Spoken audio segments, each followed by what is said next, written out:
Anyway, Coney says, terminally online men is a problem. You see, I thought DOA has brought a much better issue to bear, which is, basically like people don't go out anymore, right? Everybody is on Twitter moaning about how they're never going to get a girlfriend. You could just like go to the pub or go to the nightclub or just go out. And my observation is that people just spend too much time online, right? They spend all day, every day online, and they don't leave their bedrooms. So how are you gonna meet anyone? Like you're giving yourself a 0% chance. Okay, regardless of what you think things ought to look like, is anyone happy with how it's going? I mean, it seems like, women are by and large miserable. Men are by and large miserable. No one is having sex. No one's forming long-lasting relationships. And it's like, okay, well, whatever the right answer is, it's very clearly not this. Teresa says, meeting decent partners is still possible, especially at theme events. But your approach is pull yourself up by your bootstraps, which is peak boomerism. I can go out there tonight. The materials you got make myself $15,000. Tonight, in 2 hours, can you?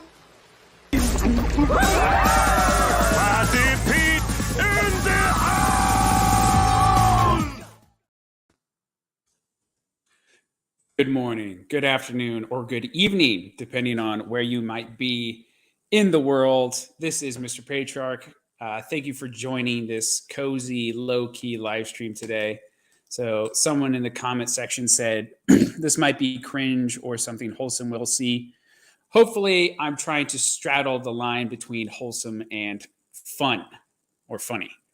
So the topic tonight, as you can see from the intro video, has been kind of triggered by some discussions I saw like on Unpopular Opinions with Academic Agent. Jay Burden also brought it up during his stream. And then there was a tweet on, I almost said on Facebook, a tweet on Twitter, where it showed Miss Universe, who compared to a regular McDonald's, some girl who worked at McDonald's, and the joke was, like, is this, they're not sending their best to the beauty pageants. And then I just sort of retweeted it and said, I asked a girl who looked like this McDonald's worker out on a date, and she said yes, which is true, and a story I can go into. So thanks for joining me tonight.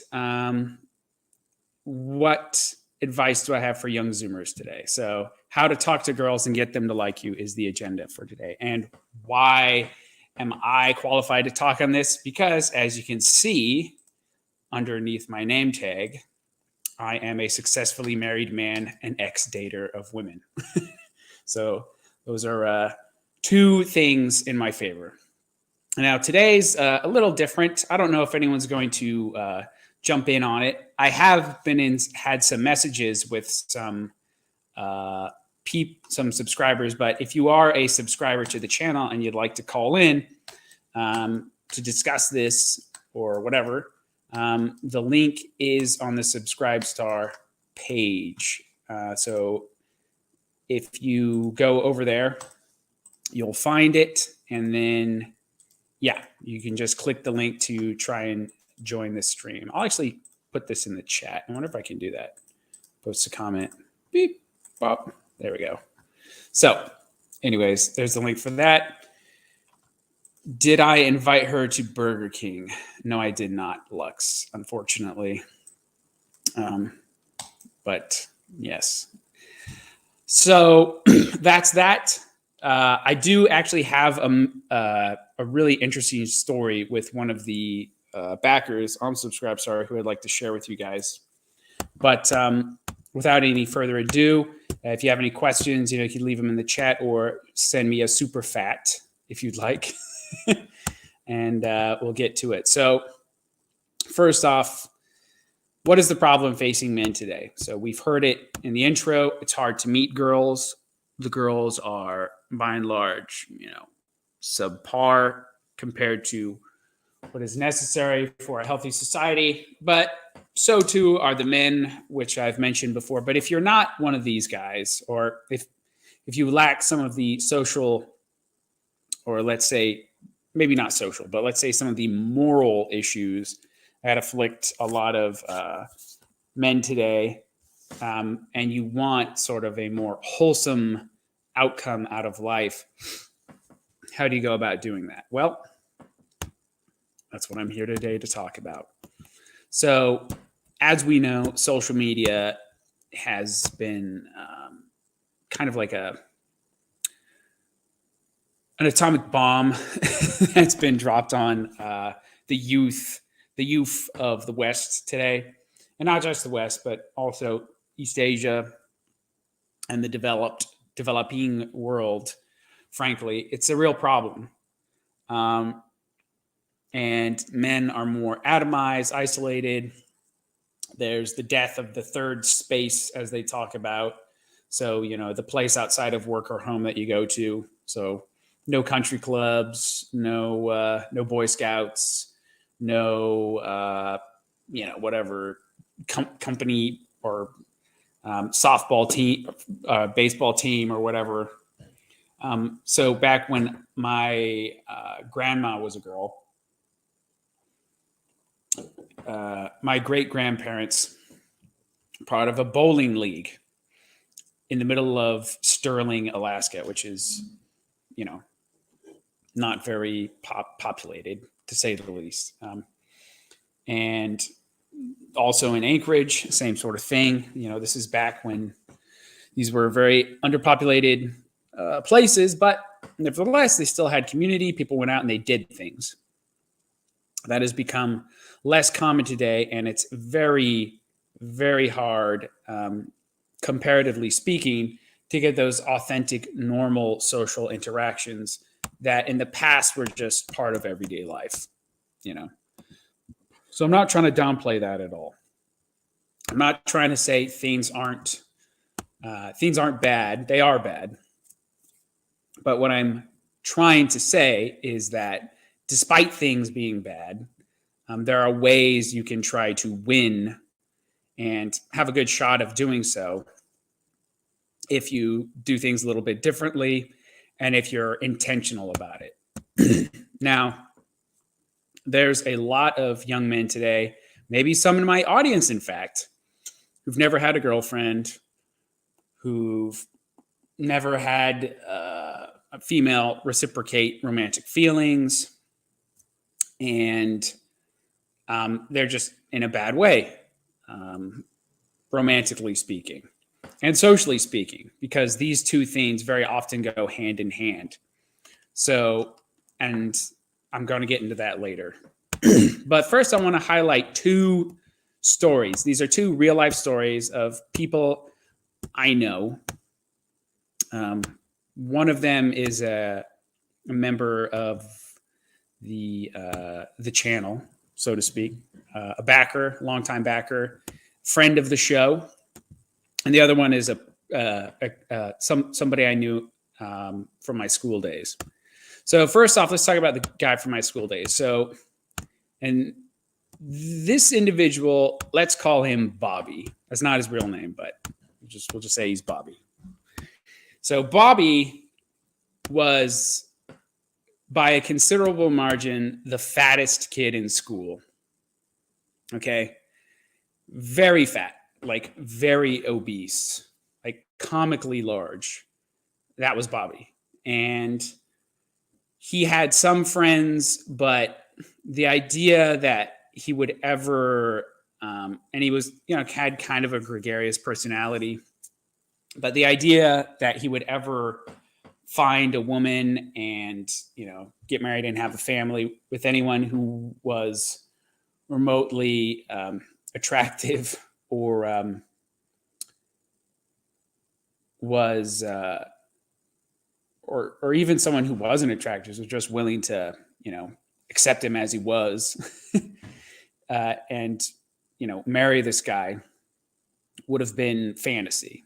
No one was going to Bobby wasn't going to end up with anyone. He was just too large and, yeah, even though he was, like I said, he had some friends and he had kind of an okay personality. He was just a mess. Like there was something wrong with him internally that was probably going to prevent this guy from ever having a happy relationship. Like, and when I say fat, I mean like really fat, like very, very large, like bigger than, no shade, but no shade to Gio, but bigger than Gio large, like a really big guy. So anyways, recently I came across this individual again for the first time since high school. And like I said, we're of an age. So him and I are both, I guess middle-aged millennials would be the right term, I suppose. And I was shocked to see that this guy had lost a ton of weight. He was working a trade, and he was married to a pretty attractive woman, and had 2 kids. And I thought, well, that's something I didn't expect. And this is, like I said, a guy who had literally just about everything going against him in terms of the looks department, in terms of how he handled his, dealt with whatever issues made him eat too much, stress eating, or just like self-loathing, whatever it was. He had a lot of more cards against him from having a happy ending romantically than most people, I would say, by a long ways, or by a lot weight-wise. So that is a happy story. Another happy story. So this is from, let's just call this person Abe. So Abe, benefactor of the show, he sent me a message about a year ago, and then he just recently followed up with it. And this was on the heels of a stream that I did with my wife, actually, where we're talking about what to look for in a good spouse. And we touched a little bit on sort of the steps that we took and how we did things differently compared to our previous relationships and how that worked out for us. And so Abe, I'm just going to read you his post.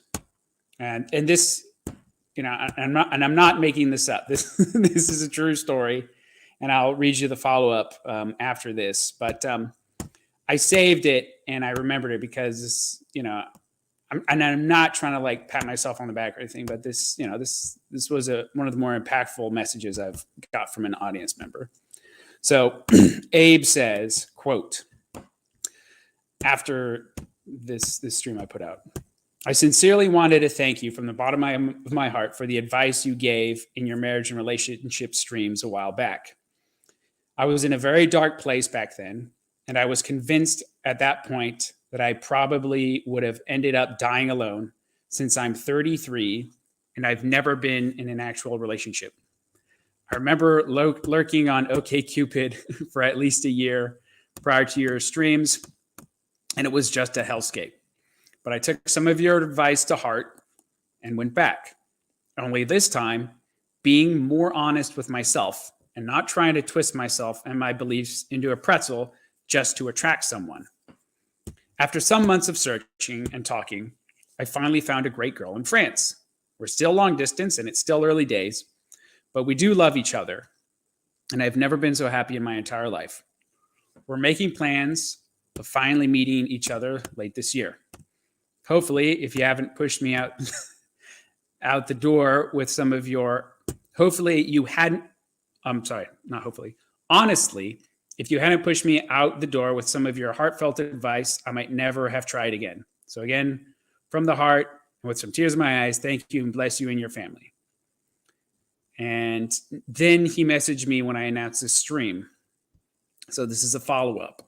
So this is literally a year on from this. He says, hey man, it's been a year since I subscribed. Go on and go. There's some blah, blah, yada, yada, yada. He's like, I thought I'd give you an update at least. That French girl I met online over a year ago is now my fiance, and we're getting married next month. I traveled to France a few times last year to visit her, and we got along better than either of us could have ever imagined. We're just doing a small civil wedding so we can try to get immigration papers sorted out for both France and the US. But hopefully in another year, we'll have a proper religious ceremony. We're not sure where we want to settle yet, since there are pros and cons to both countries. But hopefully this year, we'll have come to a decision. Again, I just want to thank you. The advice you gave in your stream back then really did help me out a lot. We're both happier than ever to be together. Still hard dealing with the distance, but we're determined to make a life together and start a family. Still no recommendations on a video, so because he's a sub, he can make a video recommendation. I've been in and out of the US for the past 6 months, so I'm kind of out of the loop and trying to catch up on some of your videos. Just keep doing what you're doing. Don't get discouraged. You've changed my life for the better, and I can never thank you enough. God bless. So, why am I sharing these stories with you? And especially with the last one, I'm not trying to say I'm out here doing the Lord's work. You know, that's not the purpose of it. But I'm trying to highlight some real life cases of people recently who were in the what you might call the incel trap, right? 33-year-old guy, never had a relationship, morbidly obese high school kid who had a lot of internal issues. And yet through making a change in their lives and recognizing that they could be more and just trying to be fundamentally honest about their situation and honest to the world, they were able to get that happy ending, which eludes so many young men today. And that's what I really want for like the people in our sphere. I want to see happy, fulfilled guys crushing in real life, especially socially and in family life. I want, you know, my viewers and people who float around in these, you know, these streams, people who watch Jaybird and people who watch Prudentialist, people who watch Distributist or AA or whatever.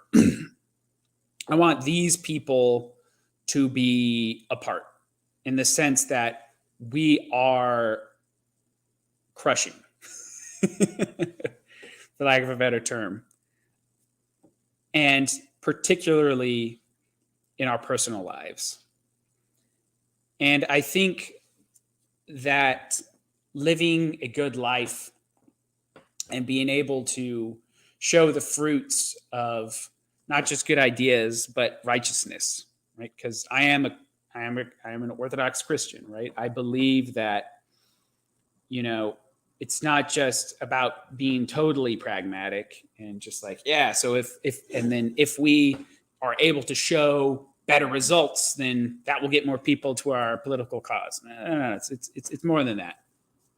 It's about submitting yourself to eternal truths, right? Some of which have to do with finding a woman and starting a family.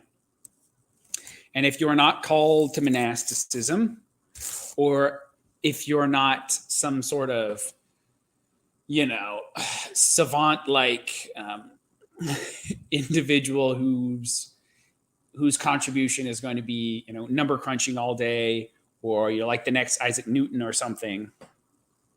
Frankly, if you're not sort of one of those people, like a truly exceptional individual with gifts of that kind, then, and you're not also called to be a monastic, I think should be your goal as a man to try to be the third option, which is most of us, which is to be the family man, to because ultimately at the end of the day, what is necessary for civilization is people. And what's necessary for good civilization is good people. And good people need to have more kids. Simple. The end. So some people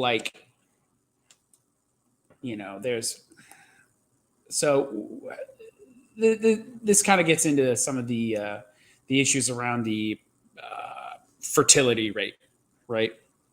So some people may say that, oh, the fertility rate's going down and, that's not a problem. Just let it fall down. Okay. But the problem is that even if society is going to do whatever it's going to do, but do you want a future where people with the right ideas and beliefs are on the same playing field in the future as they are now? Or do you want us to be a bigger, more vital, more thriving, and righteous force going into the future than we are today? I think the choice is a self-evident one to me. It's very simple. I want the second group to be more powerful, better connected, more grounded, and overrepresented in the future than we are now. And one of the ways you do that, one of the main ways you do that, is by getting married, having kids, being invested in where you live, and loving where you come from and the people there. Because believe me, no matter what the political situation is, there's power in that. And not only is there political, social power in that, there's spiritual power in that. And I really do believe that. When you are, in a way, contributing to the future and living in a self-sacrificial way and helping build and maintain institutions that reflect your values and truth with a capital T, I mean, there's hardly a better life than that. So in any case, that's why I think this sort of talk is important. I want to see you guys all be winners at the end of the day. That's what I want. So now, if you are let's get into the nuts and bolts here. All right. And I see some comments. I haven't read any of these comments. All right, here we go. Okay, I'm just going through these real quick. All right, cool, sweet. All right, going back to the private chat so I don't get distracted by the comments. And again, if any of you guys want to ask a question, send a super chat, or if you're on Subscribestar and want to call in, you're welcome, and I'll get you wired in. So let's talk about some nuts and bolts.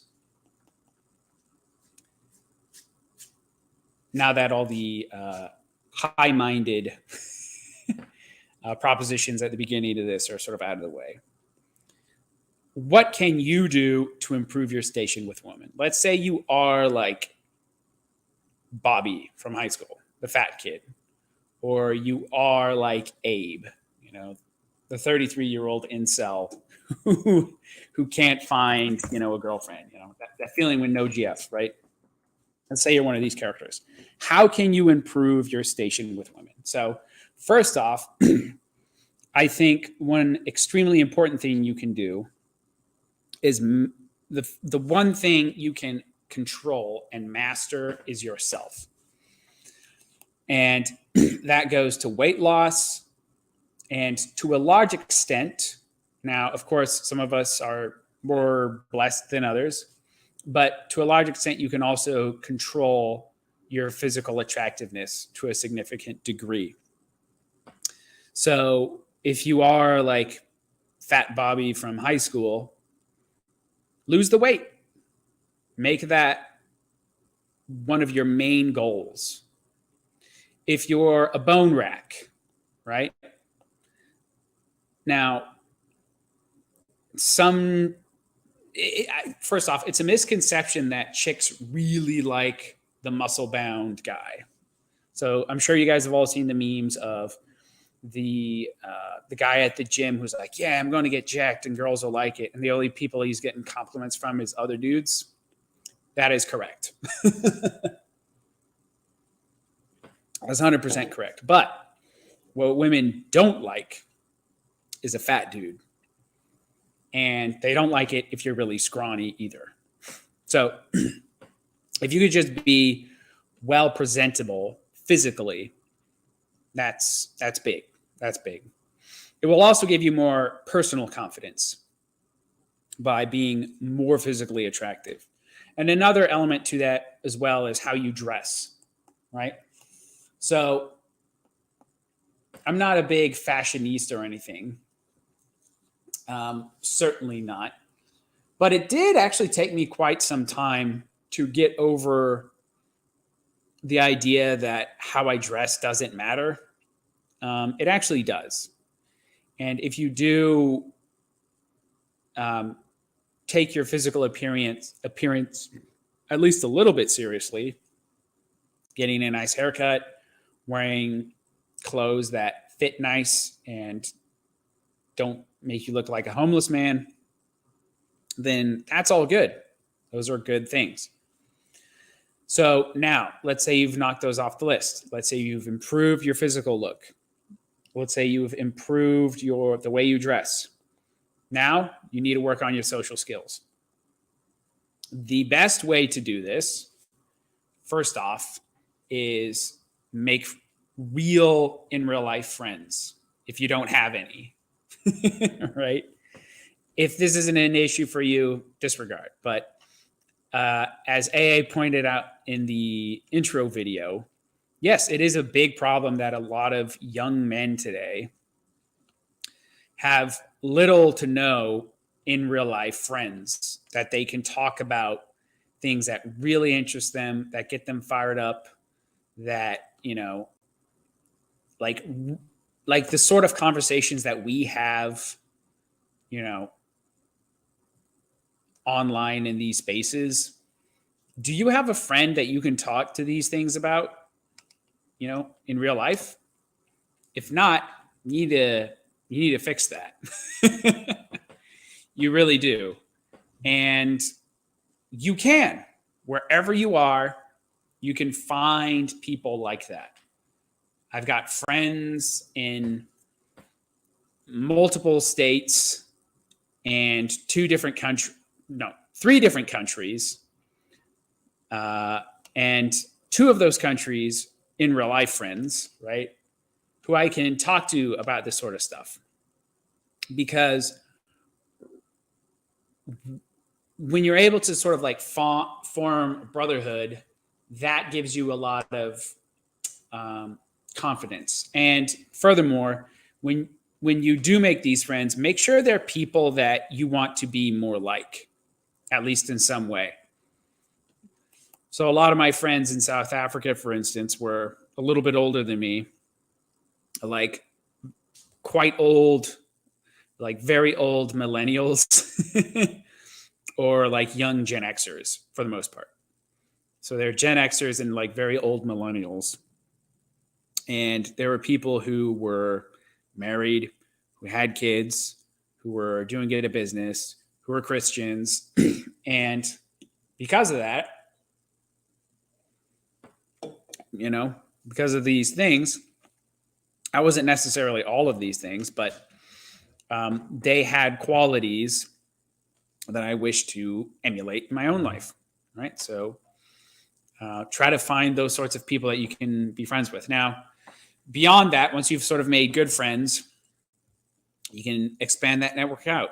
have friends who are not strictly political friends. Have friends that you like to do things together, that you like to barbecue with together.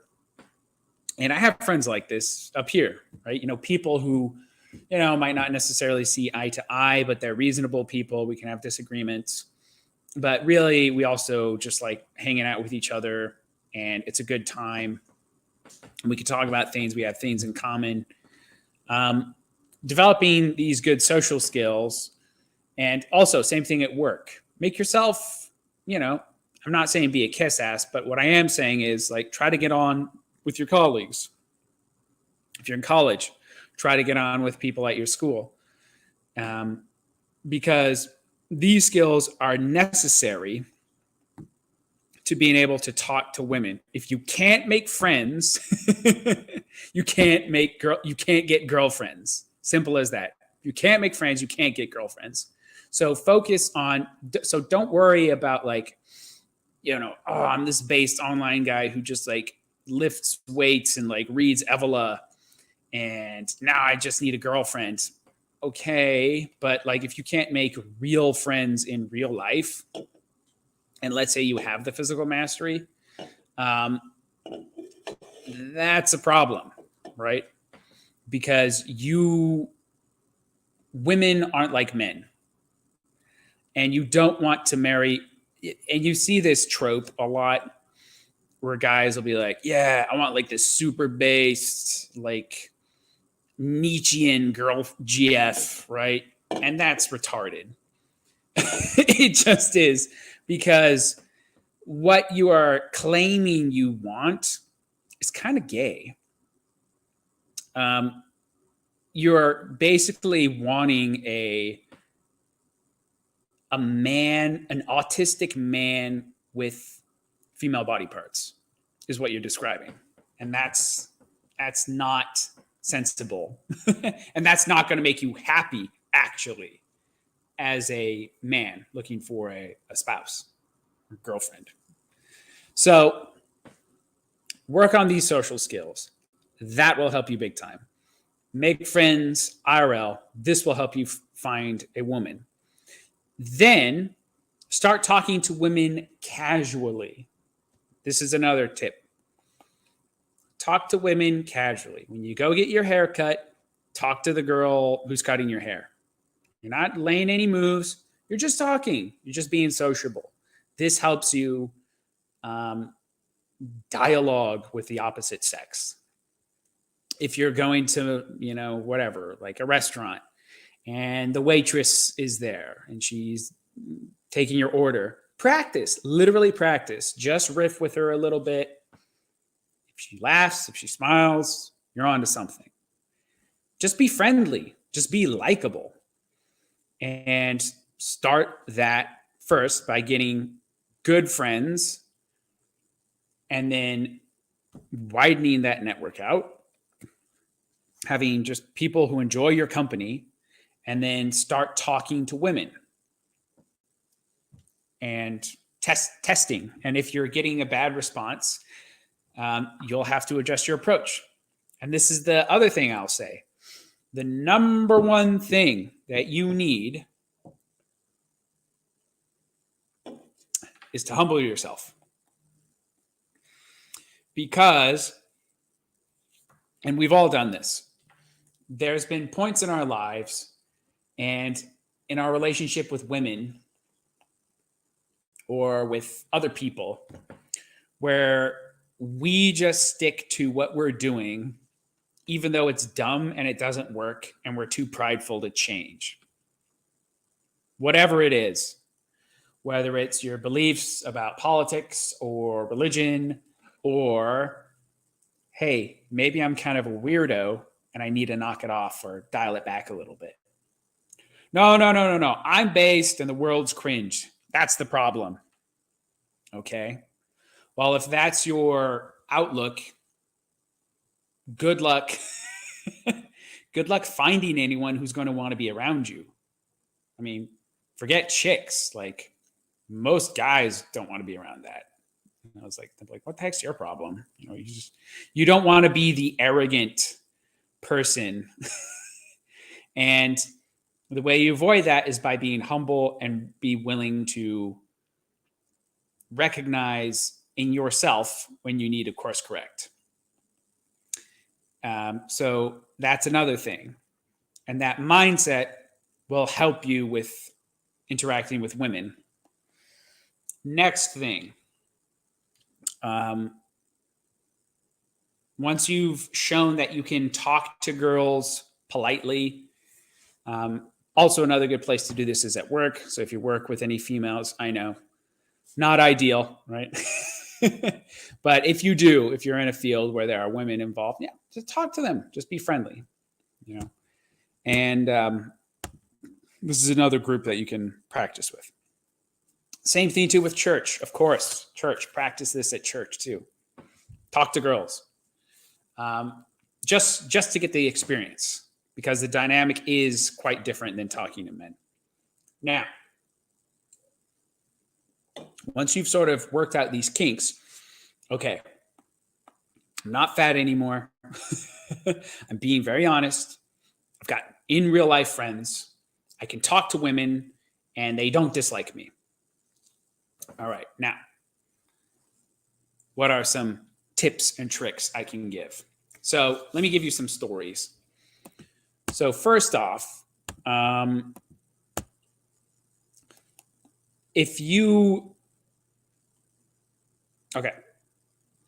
Actually, let's back up a second. Let's talk about where you can find women that you want. So there's two things. One is in real life and the other one's online. Now, like I was mentioning that story from Abe, right? The 33-year-old, incel dude who, and I'm sorry, I'm not trying, Abe, if you're listening to this, I'm not trying to offend you, but the 33-year-old guy who's never had a girlfriend, and, you've sort of worked on these things that we've talked about. You can potentially, like him, like me, like Distributist, you can find a wife online. Oh, and another friend of mine also found his wife online. This can be an okay strategy, but here's the big but. You can't play the game of online dating like everyone else plays it. Don't do it. Do not even look at women who don't want to have kids, who are like, I'm spiritual, not religious. Blah, blah, blah. Don't do that. Because online is a very different dynamic than in real life. If you're going to date someone, do online dating, you need to be extremely intentional about it. Lay your cards out. Now with OkCupid, which is the app I used, I was very clear about, in my search results, what I didn't want.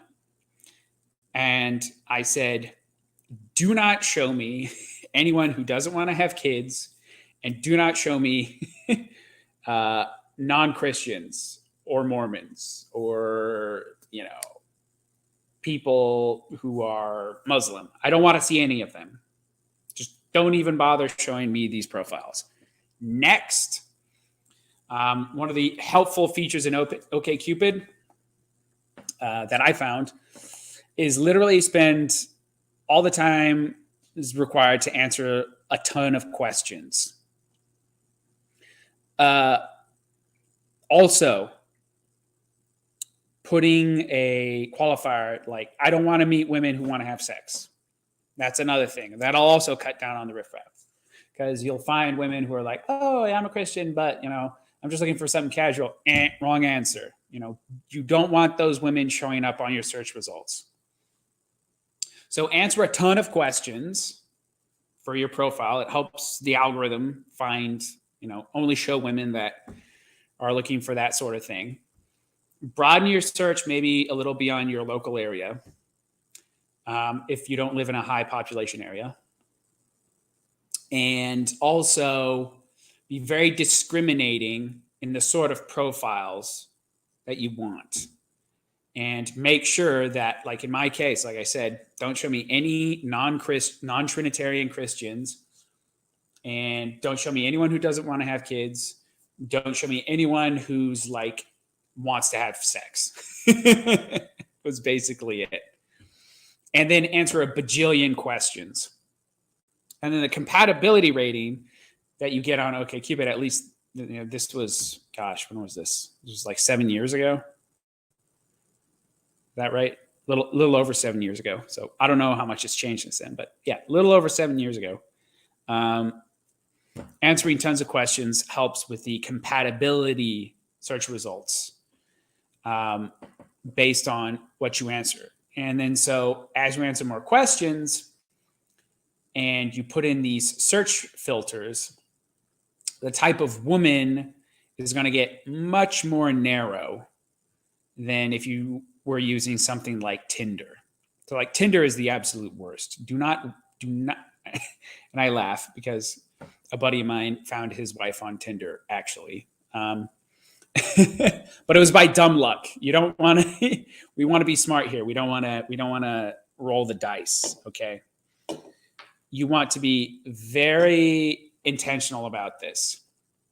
Furthermore, once you've sort of narrowed it down to this specific type of woman that you're looking for, and you may have to, like, again, like I say, expand the range on this to sort of cast a wider net.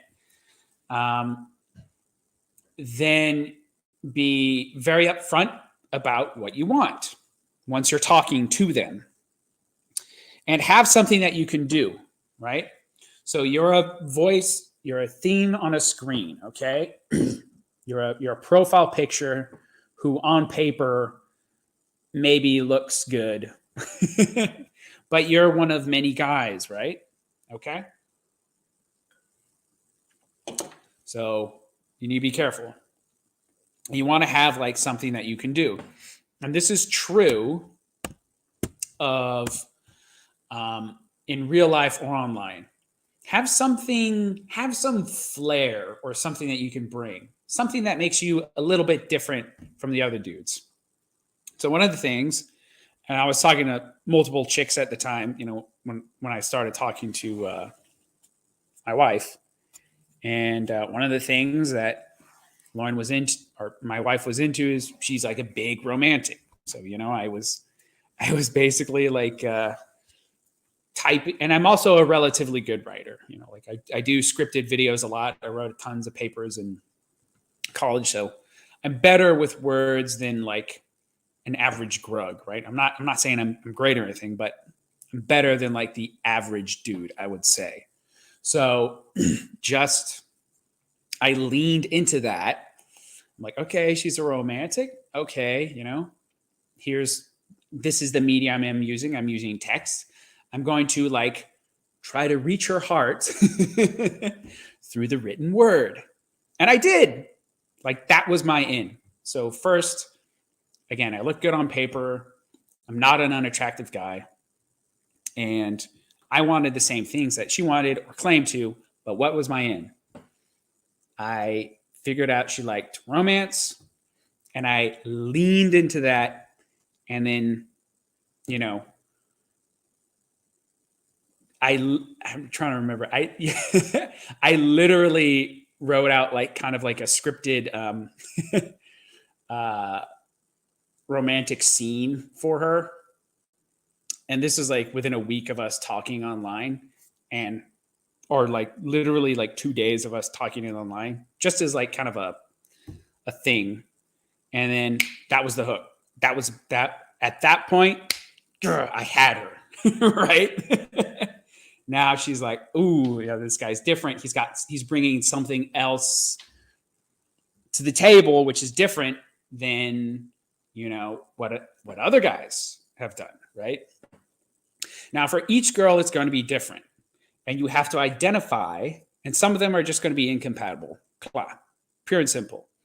But a lot of chicks will have something that they're really into that without being and without being like manipulative or anything, like or being a fake or a phony, if there's a certain level of compatibility there, and because like, you know, my wife, you know, like I said, she's a big romantic. I'm a big romantic too. Like, you know, I've always had a heart full of love, right? And I just wanted to share it with somebody. So it was pretty easy for me. But, you know, I didn't like read romance novels, but, you know, I just like wrote something for her, and you know, she loved it. It was amazing. She's like, oh my God, this is so great. And that was like what kind of sealed the deal for me in the initial phase. For another girl, maybe it's cooking. For another girl, maybe it's, I was about to say travel, but that's a red flag. Maybe it's business. Maybe it's a sport you like. Maybe it's a mutual shared interest. Maybe she's a little bit of a nerd and you're a little bit of a nerd, and you can sort of like bond over that. You got to have something that you can bring. Or, like I say, just leaning in on the personality part is also good as well. There was another chick that I was talking to who was, again, who wanted the same things after I did blah, blah, blah. After I did all the things that I told you to do sort of online. And with her, it was very easy talking to her. And again, I just sort of leaned into being like really friendly, getting to know her, and get them to talk about themselves. And I don't mean that in sort of like a psyop-y sort of way. What I mean is, if you are legitimately interested in this woman, if you get her talking about herself, and you show legitimate interest, you're not just, you know, like trying to pick this chick up, right? You are showing that you want to know more about her. You are legitimately interested in her as a person and what she has done. And you find her fascinating and you want to know more. And if you are, like I say, an attractive guy who gives that sort of vibe, if you're friendly, if you got good people skills, they'll like that. And that may be enough to, like I say, initially at least, to sort of get things rolling. So that's what I would say for online dating. There's tons of comments here. I just see. I'll have to go through these later. Also another thing. If you are talking to a chick online dating, must do. Okay. You need verification that they are who they say they are. Don't get catfished. No, I've never been catfished, but I know it does happen. And it usually happens with people who are delusional. Usually there's tons of signs, but yeah, like, so one of the things that I did, like after I started talking to my wife and I'm like, okay, I like you now. I'm like, I'm going to need a video and I'm going to need you to say like these lines, literally, right? So that I see the person in the video is matching up with the person that I see in the pictures, and that here's like this thing that, you know, I want you to say, so it's not someone else. It has to be you, right? So that's a little tip for you. Do that if you're going the online dating game. Now, let's talk about the other approach, the biggest one, the more traditional one, the better one, meeting a chick in real life. Okay. Now, the thing is meeting a chick in real life has some real advantages to it and some negatives to it. I've actually met a lot of people who've met their wives online, now that I think about it. Yeah, I think Brother Augustine did as well. anyways, initially, but then they met in person. That's interesting. So, all right, I'm getting sidetracked. So, what are the let's talk about the sort of negatives first, right? So, let's say you live kind of as I do in an area with not a whole lot of people. It's slim pickings where you are. This is small town America or wherever, right? Not a lot of options. And let's say, aside from the lack of a ton of eligible female partners, or I'm sorry, female options. Aside from the lack of female options, let's say you really like where you are and you don't really want to leave. Okay, online dating might be a good choice for you then. But, and also, like I say, the other thing too, if you do it right, is it does take out a lot of the guesswork, so you don't have to quite deal with the riffraff quite as much,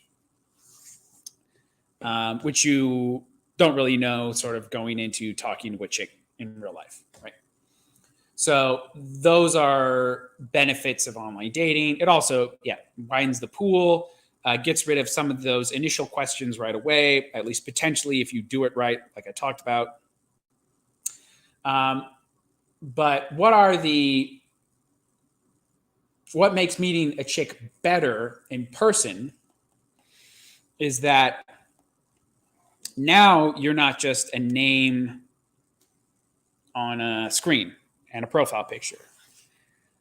You're a real human being who's right there in front of her, who's talking to her, right?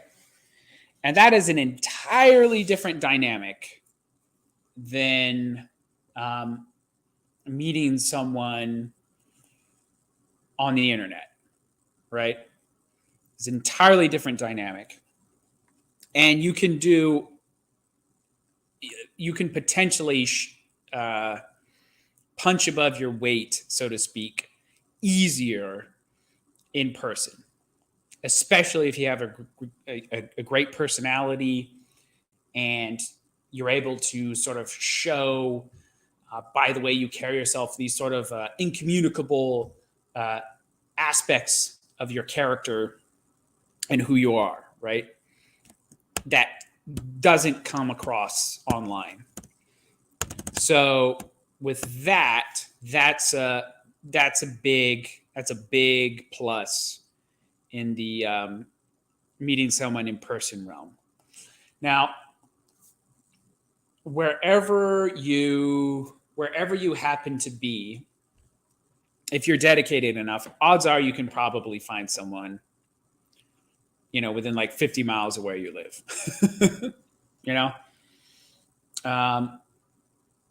I'm sure I could have, if I looked. I went on plenty of dates locally with local chicks. Had a couple of girlfriends who were, local girls, right? And they just didn't work out for whatever reason, and then as a fluke, when I was weathered in on the North Slope of Alaska, I just started online dating using this specific app, and that's how I met my wife. So, but I wasn't hadn't sworn off local options. You get what I'm saying? But anyways, so first off, finding these chicks is the important part. Go where the girls are. Go to church. Go to places that hire young women.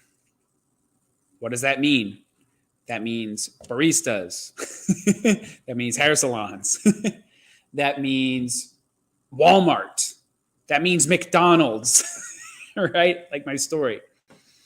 I'm going to tell you some anecdotes of some, or if you're college, tons of women in college, right? And I'm going to tell you some anecdotes, and this can work even today, right? This wasn't that long ago, and this still happens, right? Women still have jobs. Women are still out in the world. I'm going to share some amusing anecdotes of some capers that I've done and some little ways you can approach a woman in the real world. So first story I'm going to share was, where was this?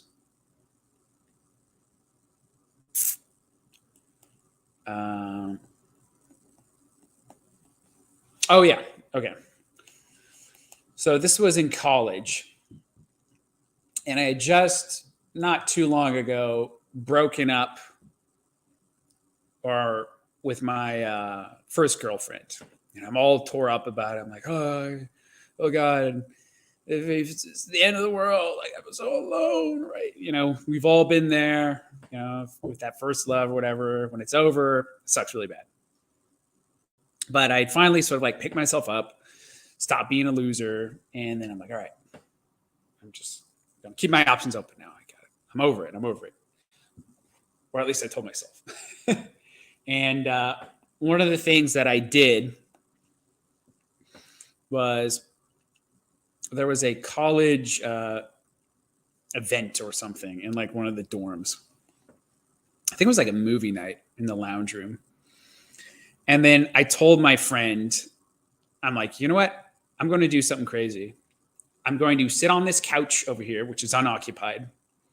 And I said, and the first attractive girl who sits down on this couch, I'm just going to mac on her. That's what I'm going to do. And they're like, what? And they're just like snickering, like, you know, laughing at me, you know, in the corner, just like waiting to see the shit show or whatever. And then like this one girl sits down, and she was hot, but not my type, in the sense that she was, you know, hate to say it, but she gave off real big thought vibes, right? I'm like, no. And then my friends, you know, he's texting me and he's like, yeah, squeeze her like the right peach that she is, was his direct words. And I'm like, no. Like this chick's bad news. No, I need someone a little more wholesome than this. So she gets up. Not 2 minutes later, another chick sits down who looks like a normal chick. And I'm like, all right. And I literally do what I say, where I just start talking to her. I just start, you know, laying out the game. And she likes it. And then she wants to meet me for breakfast the next day. And then my band's playing a gig. Do you want to come to our show? Oh, yes. She loves it. She's eating it up. It's great. And then we meet up for breakfast again, and or for lunch or whatever. And have her eating out of my hand. Okay. Now, sort of at that point, I'd realized, I don't think this chick's right for me, you know. And I told her, but I was actually kind of serious. Like it wasn't what it started off as a joke that I'm just going to hit on the first who I deem acceptable girl who sits next to me on this couch and just go for it. I'm not gonna care, like whatever. But then, you know, hey, I'm like, holy crap, this is working for one thing. And then number two was, you know, let's play this out a little bit. Let's see where this goes. And yeah, it didn't end up going anywhere, but it was a good experience. And she was a sweet girl. And I was just she just wasn't just wasn't the right fit, right? But I learned something very important, which was that you cannot be afraid of rejection. It's going to happen. And, you know, if you are too scared, if you are more scared of being rejected by a girl if you are more scared of being rejected by a girl than you want to find a girl, then you're just going to lose every time. So, yeah, that was kind of a good experience in that way. And yeah, I went on lots of dates, lots of girls, both in college and afterwards. And yeah, some of them they ended, some of them I ended, you know, and that's just sort of how it is. Some of them, you know, don't respond. Some of them like me, but I don't like them, right? And that's just sort of how it goes, right? I didn't have a lot of, you know, girlfriends, but I went on a lot of, you know, dates, you know, just to sort of figure out what these, you know, women are like, just to get to know them. And that's what I'm saying is if this girl was online, you know, a mid online, and she saw my profile and like everything I answered and whatever, she might see me and be like, oh yeah, well, he's just like another dude. But if she sits down on the couch next to me, we don't know each other, and I start, you know, leaning into it, all of a sudden we're dealing with a totally different dynamic, right? Now she has to contend with charisma and all these other things, these intangibles that you can't replicate online. So that's a benefit for you. And that's why I say talking to girls for practice is so important. Okay. And making friends is so important. So if you can make friends, if you can talk to women, if you're attractive, if you don't dress like a slob, and if you're funny and give her a reason to want to keep talking to you, and you're not threatening, and it's in an environment she's comfortable with, you can do a lot with that. So keep that in mind. All right, another story. So I'll share the McDonald's one. So I wonder if I could share screen. All right, let me see. I don't think I've ever done this before. I'm going to see if I can't share the tweet. I'm scrolling. Okay, here it is. All right, let's see how this goes. How do I share screen? Ugh, I've never done this before. Okay, you know what? Here's what I'm going to do. I'm actually just going to copy and paste the tweet. I'm going to copy and paste the tweet, put it here. Okay, there we go. So if you look in the comments section, you're going to see a link to a tweet. And this is sort of what actually sparked the inspiration for this stream. So the tweet shows some chick who won Miss Universe. It says, the winner of Miss Universe versus random McDonald's worker. Now, the McDonald's worker actually looks like a chick that I asked out on a date at McDonald's. And that's what, you know, got me thinking sort of about doing this stream. And the way I did it, so I told you with the couch one, right? So if she sits down on the couch to watch the movie next to me, I'm going to hit on her. Like if I think she's acceptable, right? This one was a different approach. Now, sometimes you're going to encounter women in physical space who you don't want to like straight up ask them out on a date right then and there, just because that's going to be a little weird. They're busy, whatever. So you got to find another way to do it. Now, this chick working at McDonald's, she's working the counter or whatever, and very attractive. And I was like, wow, you know, she looks good. She seems sweet and nice. So how do I ask this girl out on a date? And so all I did was, again, I'm just funny, I'm nice, you know, just riff with her a little bit like you would with a waitress. But don't talk her ear off. Don't be annoying. Don't be weird. And then what I ended up doing is I got a pen and I wrote her a funny little message. And then, again, this is a theme, leaning into your skills. For me, my skills were music and words, right? Having a way with words. So I wrote her a message on, I think it was a napkin or a receipt. And then when she called my name up to get an order, I was like, hey, thanks very much. Oh, by the way, oh, here's something for you. And then just left it and I walked out. Wouldn't you know it, like an hour later, I get a text from this girl and she's like, oh my gosh, like that was so funny. Yeah, sure, I'd like to meet up for a date. And that's how we did it. Another example. Very similar. I was driving a fuel truck. So I was a material handler for a time. And I was driving a fuel truck to a job site. And then on my way to the job site, I see a girl who's a flagger, right? So for those of you who don't know, flaggers are, those typically females. They'll see with like the stop and go signs at like a construction site where they have heavy equipment going across the road or whatever. So she was one of those. Very attractive. I did a double take as I'm, like driving the fuel truck and I'm like, oh my gosh, how do I how do I take advantage of this situation? So what I did literally is after I'd fueled up the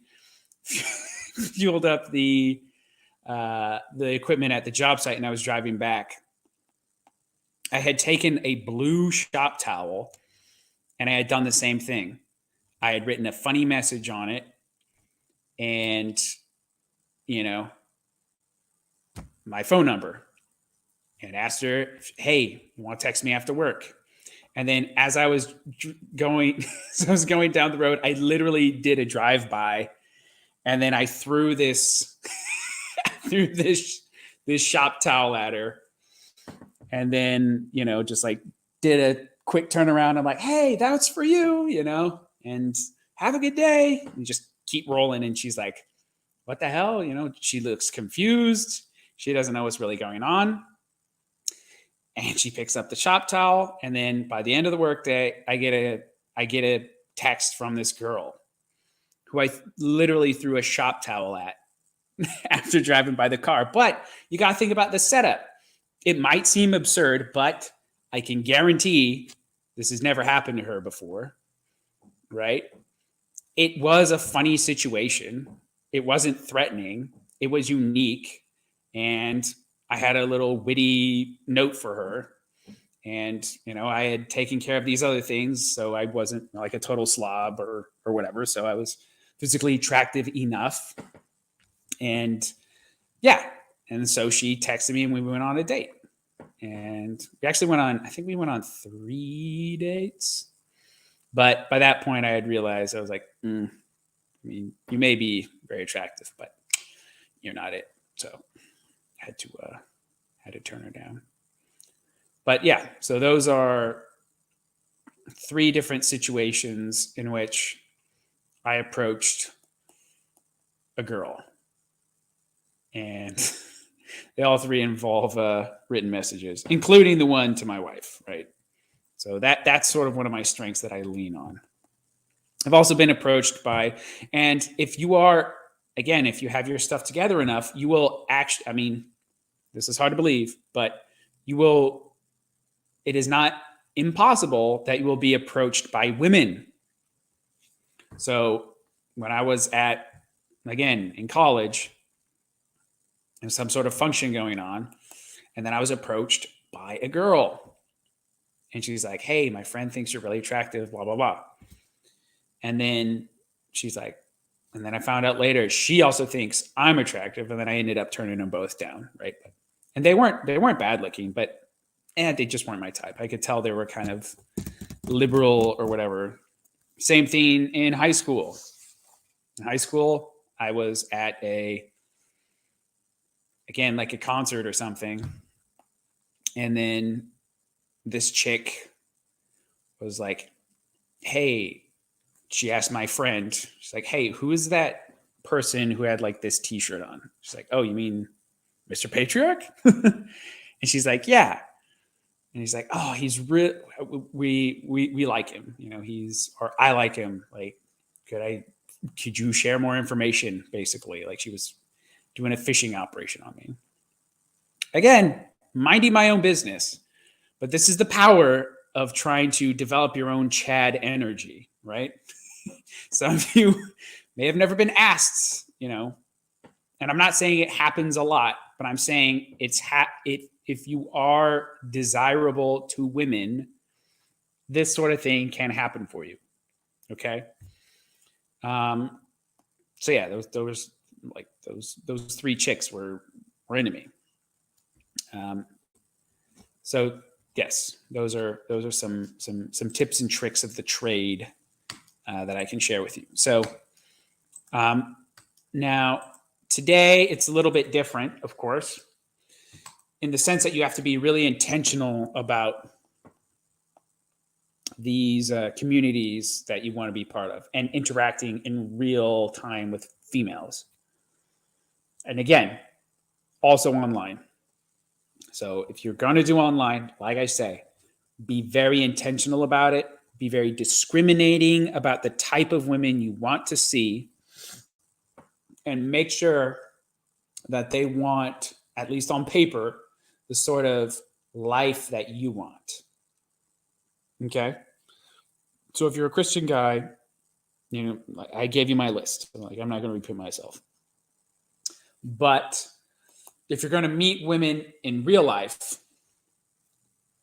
find little things that make it a memorable experience for them. Make it fun. Make it something that they'll laugh about, and not laughing at you. Laughing about the funny situation or whatever. And I did that multiple times. Like when I'd be out, like I'd asked out multiple women in similar ways that I did with like the McDonald's girl or the flagger girl, right? Because hey, that's a strategy that worked for me. And I also kind of had fun doing it. Like as someone who likes to play live music, I have a little performative, or even with these live streams, there's a little performative element to me that just has fun, going on a gig or doing a YouTube video or something. That's not for everybody. But what I'm saying is you have to have a thing that you can leverage when you interact with a woman. And like I say, it'll be different.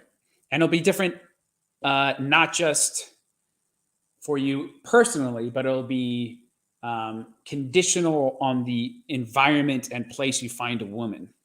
So if you meet a woman at church, you're going to approach her a little bit differently than if you met her at McDonald's, or if you met her in a gaming group or whatever. I mean, bad idea, by the way. Like if you have a male space, try to keep it male, but you know what I'm saying? Like maybe it's something else. Maybe it's I don't know, a book club or a college group or a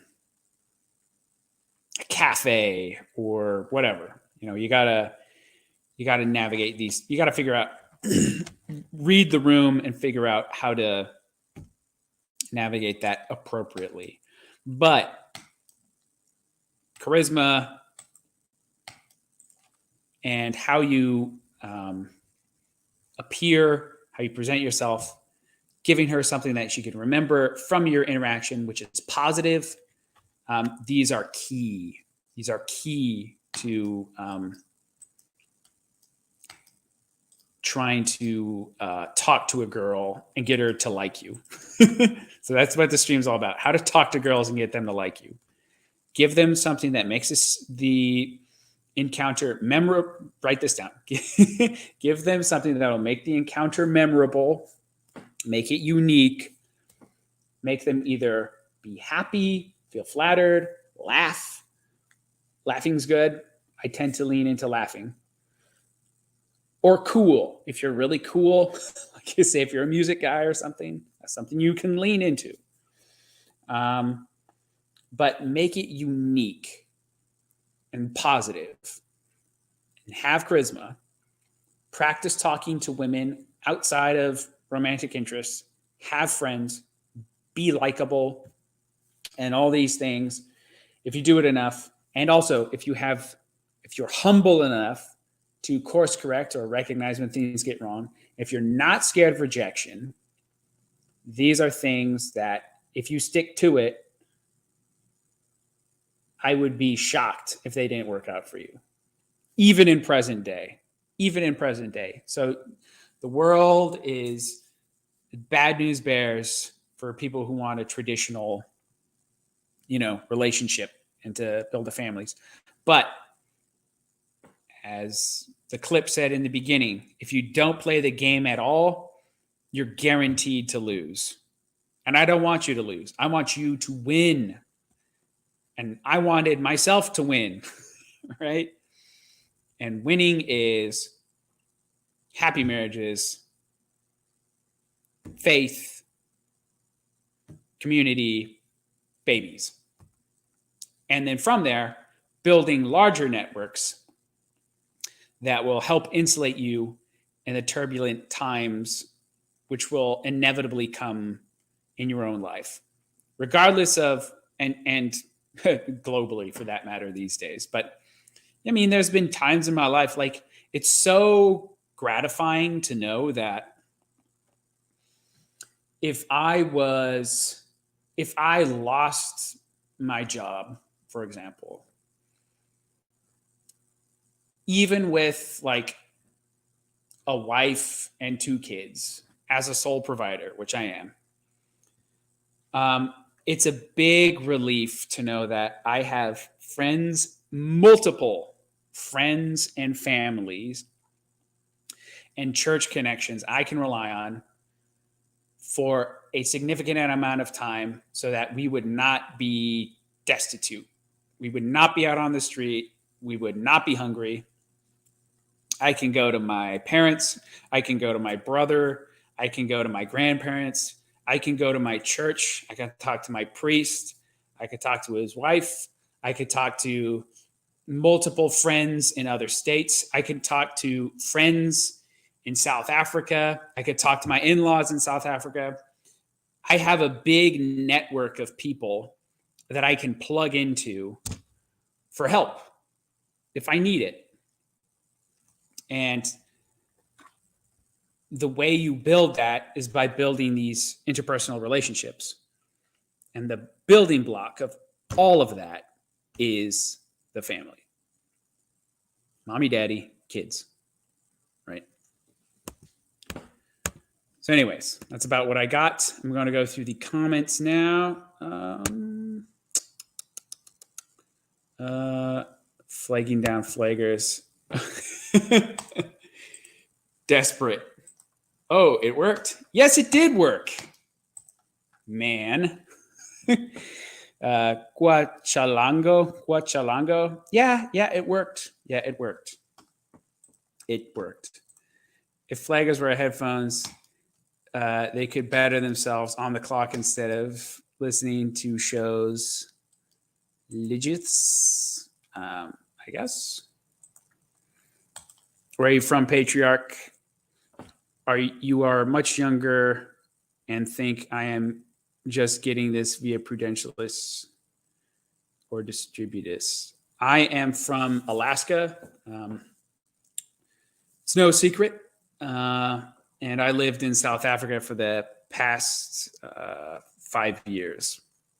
Also, I'm a little bit older than some of the Zoomer crowd. So Prudentialist in them. I'm 30 years of age. So yeah, that's me. But I do have a young face. I do look like I got Frodo vibes. It's the Baggins genes. It's the ring. The ring's keeping me young. Saw the pic. I have seen a few McDonald's girl that are on par. Yep, exactly. But yeah, and also, yeah, and as far as like how long I've been married or whatever. So yeah, I am 30, but I will say I've been married now for over 6 years. Got 2 kids. Lived a lot of life in that time. Lived on 2 different continents. Had multiple different jobs, professions. Thought I was going to do one career and then didn't work out. Started another career. Then my wife got cancer and I moved to South Africa. And then that went away. And then I restarted my life again. Came back to Alaska last year. So maybe young, but done some things. From Chris B. Also be able to laugh at yourself. Don't take yourself too seriously or else you'll just find yourself embarrassed all the time. Yes, yes. That goes with the humility part, right? So pride beeth the root of all evil, right? So we do this so many times in our lives. We don't even know we're doing it a lot. Pride is a cope. It is a cope. So that doesn't mean... So I think we need to make a distinction between pride and self-respect, right? So don't be a doormat. Don't say you're wrong when you think you're right. But be willing to recognize when something didn't work out, and it's okay. If it didn't work out, it's fine. Laugh at yourself. That is nice. And you can also take an embarrassing situation that maybe doesn't work out and then diffuse it with humor, and you can actually come out on top. Like that happens too. So if a girl follows you around and is usually giggling, does that mean she's into you or is some lame prank? I think I'm going to need a little more context there. Sports are hobbies. Yes, that's another good way to meet the females. Ask her and find out. Yeah, that would be my advice. So the girl following you and laughing, just, again, if she's attractive and seems like someone you'd like to get to know more, lean into it. Make it a funny situation. You'd be like, hey, I like laughing too. As a matter of fact, I saw something really funny the other day. Have a story. Boom. I'm ad-libbing. That one's for free. That one's for free, baby. Exactly. If it's a prank, maybe play into it a little bit. You could turn it into a positive situation. Yes. Yes. That's what I'm saying, man. All right, I'm going down. I'm just reading through some of these. Don't want to miss any juice. Don't want to miss any juice. Chris B. The thing is that she was hot. Should have played into even forced myself onto her and never saw her again next year or knew her name. Yeah. Okay. Oh, from Hominid Ape. Great advice. Thanks again. Everyone go watch his marriage and dating streams from a couple years back. Help me land a soon-to-be wife. She wants 4 kids. If I can make it, so can you. Amen. Yes.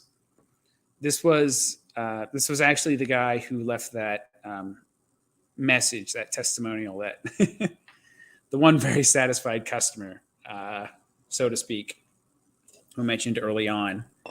Yeah, he's winning. Look at him. Look at him. He's crushing. He's getting married. She wants 4 kids. His words, if I can make it, so can you. Amen to that. So I would say to all of us, if I can make it, so can you. And I think that's a good attitude to have about life as a whole, right? Not just with this, but with everything, with work, with your spiritual life especially. If there's a saint who was a terrible sinner and who becomes a saint later, like Augustine or Mary of Egypt. Like, you want to talk about like the degraded quality of women. Like, Mary of Egypt was like next level thoughterly, frankly. And she became a saint. She renounced her ways. She had an encounter with the Theotokos. And now we know about her more than a millennia from then. She became sanctified. And if she can do it, so can you. Literal e-girl of Byzantium, right? Or the Roman Empire. And yeah, same thing with relations. Hominid ape, 33 years old, no GF. Now he's engaged. He's getting married next month to what sounds like a wonderful woman who wants kids. Beautiful. You love to see it. Same thing with work. If you're doing a crap job, it doesn't have to be that way. You can work for yourself. You can do something else. You can find it. You can find something that works out. Some weird Greek letters that I can't read or something. I don't know. Do you think it's worth it to try with an older woman? So that depends on how older. So my family's kind of weird because my dad, my brother, and myself all ended up with women who were a little bit older than us. Not by design. It just kind of happened that way. So my mom is 3 years older than my dad. My wife is 1 year older than me. And my brother's girlfriend is, how old is she? How old's my brother, first off? He's 25. So, yeah, I think she's 6 years older than him. So I would say maybe. There's benefits to dating chicks who are a little bit older. For one thing, if they are, and this is provided they haven't been like, hate to use the term, but ran through, right? If these are not damaged goods compared to like a 20-year-old college chick or whatever, a lot of women who are a little bit older than you, in my experience, tend to be more serious about permanent relationships. They want to get married. Now, at the time, when my wife and I met, I believe I was, how old was I? How old am I now? I believe I was 23 when we first started talking. Yeah. And she was 24 when we met. Yeah, I was 23. She was 24 when we met. And we were married when I was 24 and she was 25. So, how old are we talking? Like 10 years older. Yeah, you see, that's a little difficult. 10 years male with the female seniority is a little difficult. Because at that point, you're dealing with the clock, basically. But not necessarily. So if you're like 30 and she's 40, kind of rolling the dice there. But if you're like in your mid 20s and she's in her mid 30s, that could work. I don't think it's immoral. And I'm not saying it can't work. But I would say it does present itself some unique challenges. Yeah. Like 25 and a 34-year-old type of relationship. Yeah, like that I think it could potentially work. But again, the 25-year-old guy has to be on a maturity level that the 34-year-old woman is going to find acceptable. Right? Because the 34-year-old woman, she knows that the clock's ticking, right? 25-year-old guy might not think that. So again, if she's older but not by a whole lot, yeah, that can work just fine. Works out fine for me. Works out really good for me, actually. Worked out great for my dad. Seems to be working out good for my brother. But 10 years, I don't know. I don't think I could do that personally, just because that does seem like once we start getting into the double digits, that's a big gap. But again, if it's the right circumstance, and again, there's all these intangibles, right? I can't give you advice on this particular situation. All I can do is give like general things that I've experienced that work for me and which are basically true throughout the ages, right? So in this specific circumstance, 25, 34, all I can say for sure is that it comes with certain challenges, but it might work, you know? So like I say, if the 25-year-old guy is like bathed and red pilled and he wants a woman to be his wife and bear his children and submit to him, and if she's doesn't have a problem doing that, even though she's 10 years older than him, and she can still bear kids and everything's Gucci, okay, sure. But it does have challenges. You can certainly try, but if you want kids, then you have to realize, the window, talked about that. I would want a woman with life experience, but 10 years older is too much. Personally, for me, I think 10's too much, but that's for me, right? Maybe she's like a really hot 30, 40-year-old with a great personality who does go to church, actually who just can't find a man. I'm going to reel back a little bit what I said. I actually know a woman like this.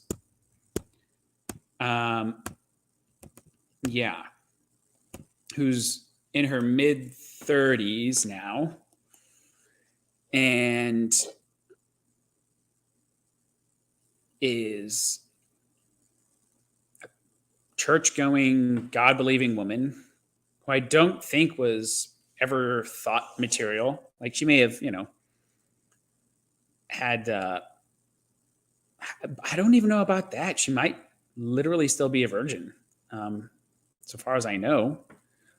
But she was never like, a hussy or anything. But she's this sad category of woman who is, and she's attractive too. Like she's not unappealing. But she's a sad category of woman who's kind of professionally driven and she makes quite good money. She's a CPA and she just can't get a guy. And she wants children pretty much more than anything, I think. But she can't get a husband. And she's tried, like she's had boyfriends and whatever, but for whatever reason, it just doesn't seem to work out. She's had like dudes cheat on her and stuff. I know this person relatively well. Another one didn't work out relatively recently, but she also just spends a lot of time single. it's very sad actually, because I do want her, this person I'm talking about, to be happy. But yeah, it's just once you get into your 30s, it's a different game for a woman, and maybe maybe someone out there in the audience could be the 25-year-old guy to roll in on a white horse and give her the baby she wants. But yeah, it's just not. It's difficult. It's a difficult situation for most guys, because I'll actually say, back in the day, the thought had crossed my mind. I was like, maybe I could. And this is like, gosh, what was this? This was like 12 years ago. Yeah, 12, 13 years ago. It's like, she's kind of cute. And yeah, she's older. But then, the reality of it hit me. Like, I'm an 18-year-old nobody, 18, 19-year-old nobody going to university. She's got like a career and like guys with options. And it's just not going to work. So I didn't really think anything of it. I was like, nah, it's not going to work. And yeah, there's just some situations like that. Maybe we should talk about the women question, but specifically in relation to the perils of women making too much money and then not being able to settle down later. It's sad. I hate to see that, especially for this gal I'm thinking of, like, because she is great. But she's not a lib either. She's blonde. She's nice. Like I say, good money. But I think that actually might be part of the problem, to be honest. Yeah, sad.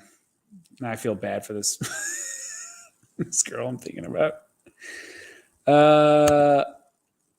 Okay, yeah, too much. We're going down more comments. Younger Zoomer girls gross me out. The way they look and what they wear. Yeah. I don't know. I think unless if they're just sort of superficially hip, right? So I'm not saying like they're a total wreck in other ways, but if they're just like superficially going with the fashion trends, you can ignore that. Like I remember Owen Benjamin, who's a character I have mixed feelings about, but he was a comedian in LA, and he met his wife walking his dog, and she had like blue hair and was on antidepressants and working on a master's degree, and she'd party and like drink, and she had problems. Now she's got 4 kids. She lives on a homestead, and she's a Christian by the looks of it. So, never say never. These people can be, they can get it together. You do have question why an older woman would even summit at that age. Makes you wonder why they're even in that position in the first place. I wouldn't trust them. Yeah, so that's the problem.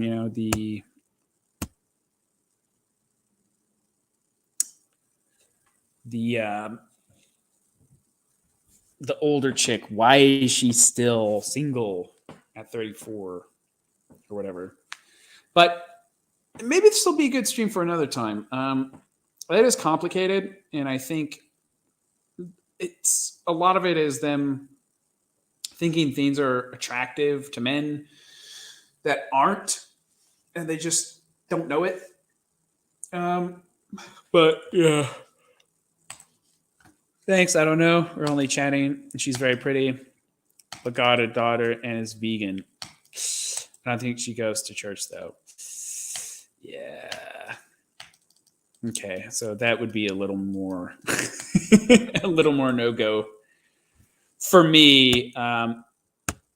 As a personal rule, I'm not saying never do this, but for me personally, I was never interested in dating a single mom, but that was just me. And I would say, you know, thank God there are people out there who do, to a certain extent, right? So you don't want to be a simp, but like, for example, my grandma was a widow at like 20 years old. Same with my great grandma, actually. She was also a widow at a very young age. And, you know, my great grandpa and my grandpa, you know, they married them when they were widowed. They married quote unquote single moms. And if they didn't, you know, things would have turned out very differently, to put it mildly. But that's, I think, a little different situation. Like, I think there's always been an exception made for widows as opposed to a woman who's made mistakes, as it were. But yeah, I don't know. Like, if she's, all I would say is just be on the lookout for repentance. Right? So you don't want to be Captain Save-A-Ho, right? And you don't want to make her like your pet project. But if this is, you know, if you did meet someone who's older, who maybe did have a kid, and she was really pretty and you liked her, and she showed signs of repentance, like real fruits, like a years long track record of, you know, kind of being on the straight and narrow. Yeah, she might be good. I don't know. Like I say, I can't give advice to your specific situation. Advice to specific situations is very dangerous. So I don't want to give that. All I can say again is like what is true in all times, in all places, and my own experience and what I've done. So Mr. Z name, I can't tell you what to do. Sorry. All right. Well, that's been it. This has been a lot of fun. I enjoyed this. Hopefully you guys did too. We had a pretty good crowd tonight. Broke 20. That's good. Better than the last stream. I also have the benefit of not overlapping my streams with other people today, which was not the case last time I did one of these. So in any case, if you'd like to support the channel, links to do so can be found in the description. I would like to do a call-in show. I had actually thought about doing a call-in show, gosh, a long time ago, because I grew up, I really was a fan of talk radio, you know, like Rush Limbaugh and whatever when I was a kid. And then I saw Jay Burden started doing call-in shows, and I was like, oh, you must have stolen my idea, you know, in a dream. So yeah, I might actually do that, see how it goes. So I don't know, maybe I'll do a poll on a call-in show. Yeah, we'll wait and see how that goes. But anyways, thank you for tuning in. If you like this video, please give it a like, subscribe if you're new, and yeah, I'll talk to you next time. Hopefully we enjoyed and got something out of it. Hopefully I was able to communicate something that gave you some insight. And that's it. Have a good night, and I'll see you next time. Patriarch out.